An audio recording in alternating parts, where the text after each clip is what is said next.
Federal Reserve Chair Jerome Powell this week lent some credence to predictions that banks will start tightening credit standards. On Wednesday, Powell called the country's banking sector sound and resilient. But he added a cautionary note: events in the banking system over the past 2 weeks are likely to result in tighter credit conditions for households and businesses. For households, Powell is referring to credit cards and other consumer loans, including mortgages and car loans, said Michael Tayano, Senior Director, North American Banks at Fitch Ratings. He said the first line of defense for banks will be to issue fewer new credit cards.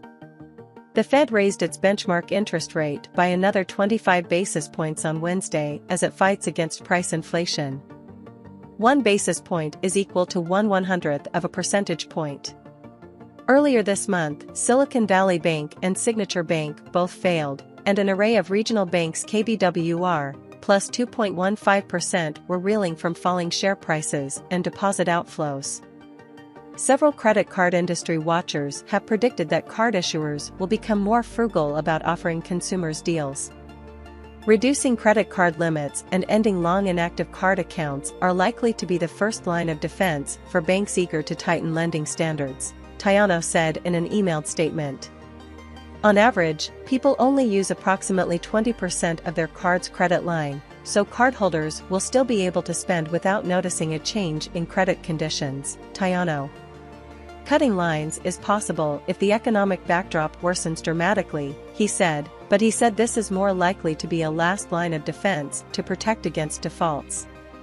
Even before the current banking crisis, a Fed survey of loan officers showed they were already tightening the purse strings on consumer credit. Besides shorter credit lines, observers told MarketWatch that banks could have higher credit score thresholds for the lowest annual percentage rate, higher fees, and shorter lengths before the APR is applied to 0% balance transfer cards. Credit card rates are closely tied to the Fed's benchmark rate. The average APR on a new card offer is currently 20.04%, up from 16.34% last March, according to Bankrate.com data. As cardholder rates have increased, so has their debt. Americans amassed $968 billion in credit card debt through the end of 2022, surpassing the pre-pandemic high of $927 billion, according to New York Fed data. Tighter credit access for people and businesses are going to have economic consequences, Powell also said during Wednesday's press conference. Lenders increasing borrowing costs might sap the need for a series of rate hikes, he noted.